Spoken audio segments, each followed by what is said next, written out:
Bismillahi walibni waruhil kudus al-ilahul wahid. Demi nama Bapa, Putra, dan Rohul Kudus ketiganya yang esa. Shalom sahabat yang dikasihi oleh Tuhan, berjumpa kembali dengan saya di channel ini. Terima kasih telah mendukung perkembangan channel ini dengan cara subscribe, memberi like, sehingga video dari channel ini direkomendasikan oleh YouTube untuk menjangkau banyak orang. Teman-teman juga boleh memberikan komentar yang cerdas dan dukung saya dengan cara men-share video dari channel ini di berbagai media teman-teman, sehingga ada banyak orang yang mendapatkan informasi dan kebenaran yang disampaikan melalui channel ini.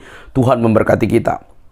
Sahabat yang dikasihi oleh Tuhan, lagi-lagi kita akan menunjukkan kepada teman-teman bagaimana para polemikus muslim ini yang begitu pede, hanya modal ngapal, tampil untuk menghadapi para apologetik Kristen yang sudah terbiasa dengan literatur yang hebat dan luar biasa. Kalau kita ngomong sejarah dan literatur, pasti itu modal yang terbaik untuk membungkam secara keseluruhan bualan dan juga hal-hal yang dipaparkan oleh orang-orang yang miskin literatur. Nah, teman-teman yang dikasihi oleh Tuhan, kali ini kita akan melihat mereka ini memang saya acungi jempol dalam hal kepedean untuk tampil dalam berargumen tanpa literatur, dan mereka akhirnya dibabat habis dan mempermalukan diri sendiri. Jangan skip teman-teman, karena teman-teman akan rugi dan akan lebih identik klaim dan juga tidak paham apapun kalau men-skipnya. Tonton hingga akhir supaya paham teman-teman semua. Ini dia videonya.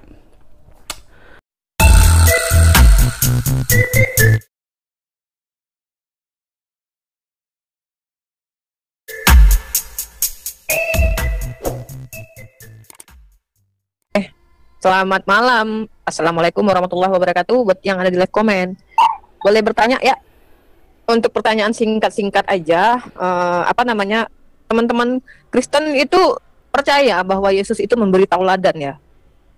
Oke, terima kasih. Silakan Bu Tiwati Mena, tanggapi pertanyaan dari Umi Rifa. Silakan. Ya, Silakan. tentu saja Yesus adalah teladan. Teladan dari mana? Teladan dari kehidupannya, dari perkataannya, dari perlakuannya, dari bukti-bukti ketuhanan yang dia buat gitu loh.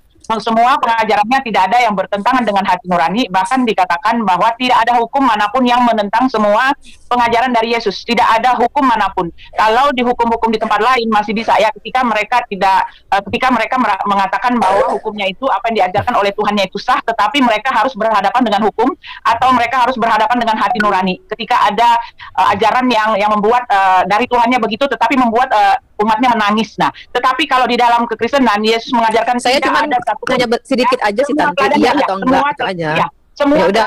Karena ini ada yang bertentangan dengan hati nurani ya, itu dia. Jadi teladan yang paling bagus adalah dari Yesus. Nanti habis waktunya. Clear ya.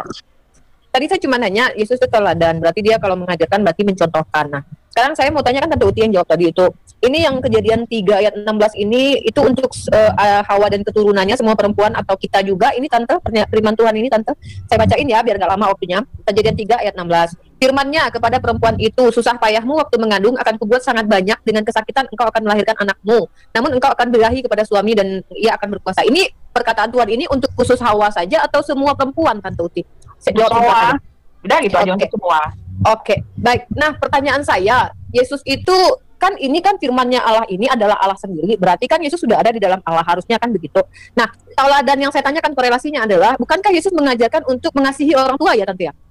Ya, langsung ke pertanyaannya Bu Rifa. Ya, enggak benar ya, konfirmasi dulu. Benar enggak Yesus mengajarkan untuk benar, ya, udah. Oke, kalau Yesus memang mengajarkan mengasihi orang tua dan dia memberikan sebuah, ya kalau ini tidak dikatakan kutukan atau apa ya, kutukan lah ya, sakit itu terhadap perempuan melahirkan itu kan sebuah kutukan dari Tuhan. Kenapa dia justru memilih lahir dari seorang wanita, padahal dia sudah katakan, hei wanita, kalian itu akan bertambah sakit nanti ketika melahirkan. Nah, dia justru kenapa gitu loh, udah tahu dia bakal, Maria itu akan kesakitan kalau dia menjadi seorang bayi di dalam perutnya. Kenapa dia justru menjadi bayi gitu? Bukankah itu menyakiti Maria? Sementara dia kan mengajarkan untuk mengasihi orang tua. Kasih di mana begitu kepada Maria yang adalah ibundanya gitu? Atau jangan-jangan dia tidak mengasihi Maria gitu? Oke, silakan skip aja pertanyaannya.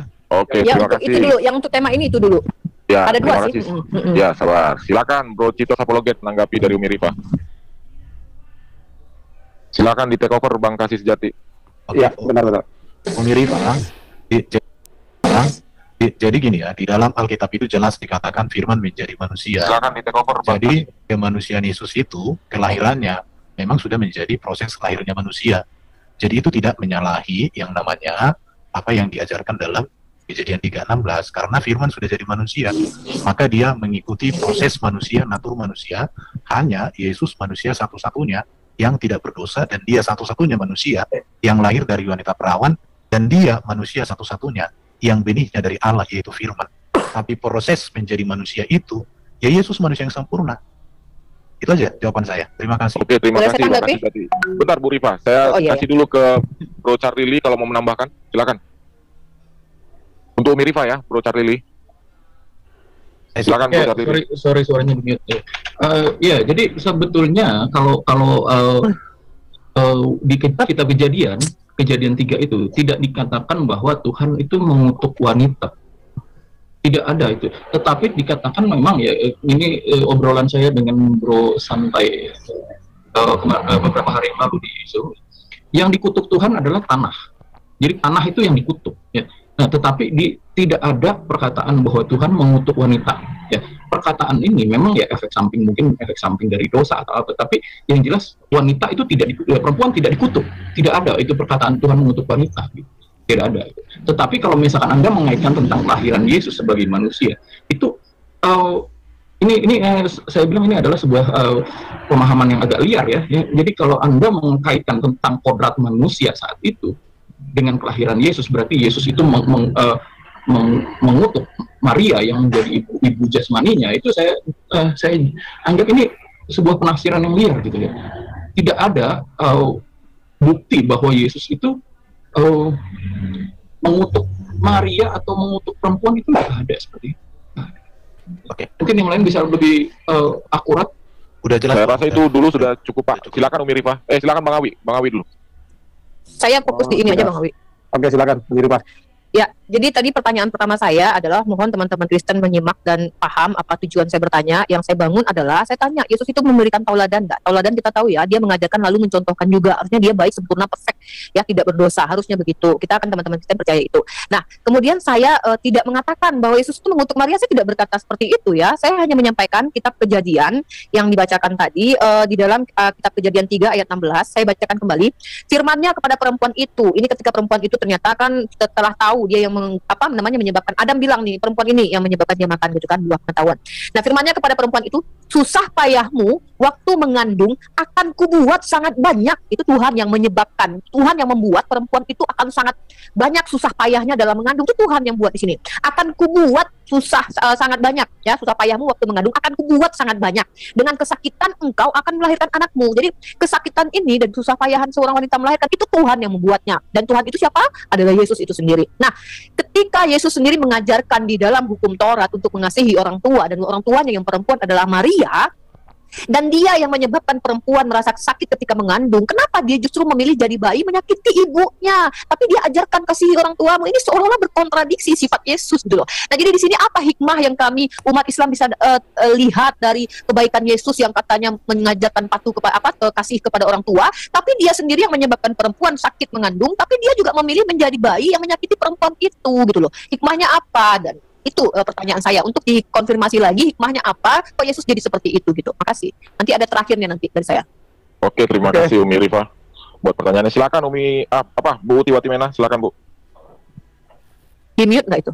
Sebentar biar Mental kayaknya itu signal dia. Oh, mental ya? Oke, silakan santai saja, take over, silakan. Halo, selamat malam. Ya, terima kasih. Saya menanggapi dari statement Ibu Rifa yang mengatakan bahwa Yesus menyakiti orang tuanya. Saya mau tanya Ibu Rifa, pasti sudah punya anak atau belum? Ketika Ibu Rifa, ketika Ibu Rifa melahirkan, apakah Ibu Rifa merasa tersakiti oleh anak Oh, ibu? sakit sekali ketika mengandung. Sakit banget. Oh, jadi ketika anak Anda lahir, Anda merasa sakit ya terhadap sakit. Anda, atau Anda merasa Bukan terhadap ketika melihat dia? Ini ketika mengandung itu kan rasanya Anda sakit. bahagia kan? Oh iya, anak lahir. Begitu pula Maria ketika dia melahirkan Yesus itu. Kebahagiaan itu melebihi karena di situ dikatakan itu kasih karunia bagi seluruh umat manusia, dan itu kabar baik. Injil itu adalah kabar sukacita. Itu tidak dikatakan sebagai berita yang membuat Maria itu merasa sakit. Tidak ada. Kesakitan jasmani Maria itu telah terhibur oleh kelahiran Sang Juru Selamat. Itu aja. Yang lain silakan. Oke, saya mungkin mau luruskan ya. Jadi pertanyaan Umi Rifa ini berasal dari pemahaman yang salah terhadap kebenaran Kristen. Jadi bukanlah, jadi gini ya Umi Rifa, orang Kristen itu berkeyakinan dengan yang namanya Tritunggal. Allah, firman-Nya, dan rohnya. Allah itulah Bapa. Yesus itu adalah firman-Nya yang menjadi manusia. Jadi ketika firman menjadi manusia, dia lahir menurut proses manusia. Kelahiran itu secara manusia, ya itu bisa sakit, tetapi itu bukan dosa. Ya, itu bukan dosa. Ketika kaum Miripa ketika melahirkan itu dosa kan? Enggak. Justru itu yang dinanti-nantikan. Jadi di sini jangan kamu pikir bahwa Allah kami itu masuk ke dalam rahim Maria, dia sendiri menyakiti, bukan dari itu. Tapi firman-Nya menjadi manusia. Itu yang harus dipahami. Bagaimana firman jadi manusia? Ya namanya menjadi manusia, ikut proses kelahiran sebagai manusia. Catatannya, Yesus itu tidak berdosa. Makanya karena Yesus teladan bagi kami, jadi gini ya, berpikirnya orang Kristen itu mengapa meneladani Yesus? Kalau sudah ada sosok Yesus yang tak berdosa, hadir di dunia ini, memberikan ajaran etika dan moral yang sempurna, perilaku yang sempurna, buat apa lagi kami ikut yang berdosa? Buat apa lagi kami ikut yang moralnya dalam pertanyaan besar? Itu yang harus dipikirkan semua orang. Mengapa Yesus menjadi teladan? Tetapi, kalau berbicara Yesus menyakiti mamanya, tidak. Anak saya ketika lahir, dia nggak menyakiti mamanya. Itu sudah proses alami yang terjadi. Dan itu sebuah suatu ketetapan Allah yang sudah Allah buat ketika manusia itu jatuh dalam dosa. Itu Miripa ya. Jadi, jangan, yang harus saya tegaskan lagi sama Miripa, jangan kamu berpikir bahwa Allah Bapa kami itu masuk ke rahim Maria, enggak. Tapi firman-Nya menjadi manusia. Ingat itu ya. Oke, saya tanggapi. Terima kasih buat Bang Kasih Sejati. Silakan Bang Awi. Ya, silakan Miripa. Terakhir ya, terakhir mudah-mudahan bisa dipahami. Jadi saya tidak mengatakan bahwa yang menjadi anak adalah Allah, itu Bang Erben itu nggak ada ke sana. Jadi yang perlu ditegaskan di sini adalah, bukankah teman-teman Kristen percaya segala sesuatu itu terjadi karena firman? Di sini tertulis di dalam kitab Kejadian 3 di dalam ayat 16-nya firman-nya. Jadi firman-nya berarti ada andil Yesus di situ. Kepada perempuan itu, susah payahmu waktu mengandung akan kubuat. Yang membuat susah payah mengandung atau sangat banyak itu adalah Tuhan itu, Tuhan Bani Israel, dan Tuhan yang kalian katakan Tuhan kalian itu dengan kesakitan. Nah, kalau seandainya menurut Bang Erben perempuan nggak tersakiti sekarang, berarti ya firman Tuhan Bang Erben nggak berlaku sampai selama-lamanya. Ini yang berkatakan siapa? Sakit susah payahmu waktu mengandung akan kubuat sangat banyak, dengan kesakitan engkau akan melahirkan. Ditetapkan begitu oleh Allah Bapa itu, yang di dalamnya masih ada firman Yesus. Saya nggak tahu ya firman apa dalam Allah Bapa atau masih di luar waktu itu, saya nggak tahu ya. Jadi artinya bukan ada kaitannya dengan Trinitas, kita bahas Bang. Nah, tapi ternyata katanya Yesus yang mengajarkan di dalam hukum Torah, salah satu hukum Torah mengatakan, ya, kasihilah atau hormatilah orang tuamu, dan orang tuanya tidak bisa dibantah, yaitu Maryam. Ini adalah seorang wanita. Dia menjadikan rasa sakit mengandung, susah payah mengandung, tapi dia memilih menjadi seorang anak yang mana menyebabkan pernyataan Tuhan itu terhadap Maria yang wanita ini yang belum pernah bersetubuh dengan laki-laki itu terjadi kepada Maria itu. Teladan macam apa itu gitu loh. Itu satu. Nah, kemudian saya tutup pernyataan saya ini dengan bahwa di Galatia 3:23-25 saya bacakan, sebelum iman itu datang, kita berada di bawah pengawalan hukum Taurat dan dikurung sampai iman itu telah dinyatakan. Jadi hukum Taurat ini di sini tulisannya hukum Taurat ya, di mana di dalam termasuk untuk mengasihi orang tua. Jadi hukum Taurat adalah penuntun bagi kita sampai Kristus datang, supaya kita dibenarkan karena iman. Sekarang iman itu telah datang, karena itu kita tidak berada lagi di bawah pengawasan penuntun. Jadi kalian itu sudah tidak hidup di bawah hukum Taurat, termasuk mengasihi orang tua. Apakah karena itu? Maka Yesus ini katanya teladan, tapi terbantahkan dengan perilaku Yesus, yang adalah di dalam Bapa menyatakan bahwa sakit susah perempuan dia yang buat, lalu ujuk-ujuk dia menjelma firman-Nya itu menjadi manusia, membuat sakit perempuan itu mengandung dan susah payah sangat banyak. Ini kata firman Tuhan Anda loh, bukan kata saya loh. Saya tidak tahu Maria waktu itu sakit apa enggak, harus kita tanya sama Maria, tapi ini pernyataan Tuhan Anda. Nah, kemudian dia mengajarkan kasihlah orang tuamu. Macam mana dia bisa dikatakan teladan? Mengajarkan tapi perilakunya justru membuat perempuan ini sakit, susah payah gitu loh, menjadi seorang bayi. Dan terkait ini, apakah korelasinya dengan Galatia ini? Kalian tidak hidup di bawah penuntun lagi hukum Taurat, yaitu salah satunya kasih orang tuamu gitu. Dan ini kenapa Yesus ketika ada ibunya berkata, mana orang tuaku? Inilah berkata, mana orang tuaku? Inilah yang mengikuti firman Tuhan lah ibu dan saudaraku. Padahal ibunya lagi depan rumah loh dia. Nah ini teladan macam apa kepada orang tua? Ini yang saya pertanyakan. Kata kalian kan dia perfect, sempurna sebagai tauladan. Karena itu pertanyaan saya di awal adalah apakah benar dia seorang tauladan, mengajarkan dan mencontohkan? Ternyata ini contohnya gitu. Terima kasih. Oke, terima kasih Miripa. Kami lanjut ke penanya berikutnya ya. Sebentar.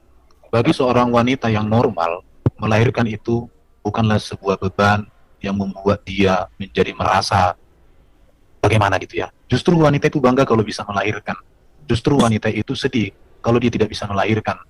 Itu menurut saya nggak tahu Umi Ripa ini seorang wanita tapi pikirannya, perasaannya kok nggak seperti wanita ya. Saya nggak ngerti bagaimana. Saya membacakan firman Sebentar, Tuhan Anda sebentar. loh. Kok perasaan saya Bukan, dibahas bukan. ini? Kita tidak bahas Oke, oke, Dengar dulu, Oke, oke. jangan ngerocos lah. Jadi kalau kamu seorang wanita yang punya perasaan pemikiran sebagai seorang wanita, maka melahirkan itu adalah sebuah kehormatan. Dan itulah yang dikatakan di dalam kitab kami. Tetapi perempuan akan diselamatkan karena melahirkan anak, asal ia bertekun dalam iman, dan kasih dan pengudusan dengan segala kesederhanaan. 1 Timotius 2:15. Jadi melahirkan itu suatu kehormatan. Karena Tuhan juga yang memerintahkan manusia untuk melahirkan. Walaupun di dalam melahirkan itu ada orang merasa sakit. Tetapi kalau dipikir-pikir juga ya, kalau kukaitkan dengan kita, mungkin tahu nggak akan keberatan. Isa dengan Maryam itu dilahirkan di pohon kurma, nggak ada kawannya. Kok bisa? Itu sebenarnya harus kau pikirkan, karena Yesus kau anggap bisa. Kok bisa seorang wanita melahirkan di bawah pohon kurma tanpa ada bantuan orang lain?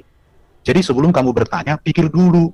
Pakai perasaanmu, nalurimu sebagai seorang wanita, dan pakai juga kitabmu perbandingannya tentang Isa dengan Yesus. Walaupun saya nggak setuju dengan Isa itu. Baik teman-teman yang dikasih oleh Tuhan, kita sudah menyimak dengan baik apa yang dipaparkan dan tampilnya para polemikus muslim ini. Satu bagian firman Tuhan yang akan terus meneguhkan kita dalam pelayanan apologetik, dan itu harus kita lakukan terus-menerus. Dalam kitab Surat Petrus dikatakan dengan jelas bahwa kita harus memberikan pertanggungan jawab terhadap orang-orang yang mungkin bertanya soal keimanan kita, tetapi harus dengan lemah lembut, dengan sopan, teratur, supaya mereka yang melihat hidupmu karena kesalehanmu justru mereka menjadi malu. Satu tanggung jawab bagi orang percaya untuk mempertanggungjawabkan imannya. Apabila ada banyak orang yang menyalahpahami tentang kekristenan, dan itu harus kita lakukan secara terus-menerus sebagai bagian daripada pemberitaan Injil dan juga pelayanan kita. Tapi sampai saat ini teman-teman, kita harus mengembangkan pola ilmu, bukan hanya sekedar memberi pertanggungan jawab, tapi juga harus bisa memaparkan dan juga menerangkan detail kesalahpahaman mereka terhadap Alkitab dan juga terhadap keimanan kita soal Kristus Yesus. Bagaimana Yesus menampilkan dirinya, datang dari sorga firman menjadi manusia untuk menyelamatkan kita yang berdosa. Dia mati di kayu salib untuk saya dan saudara, untuk semua agama tanpa terkecuali. Semoga teman-teman salah satunya untuk menerima anugerah itu dalam Yesus Kristus. Pastinya ketika kamu percaya kepada Yesus, ada keselamatan yang dijamin. Sampai di sini video saya teman-teman. Jangan lupa untuk mendukung saya dengan cara subscribe, like, komen, dan share. Sampai ketemu di video selanjutnya. Selamat berpuasa terus-menerus. Selamat berdoa.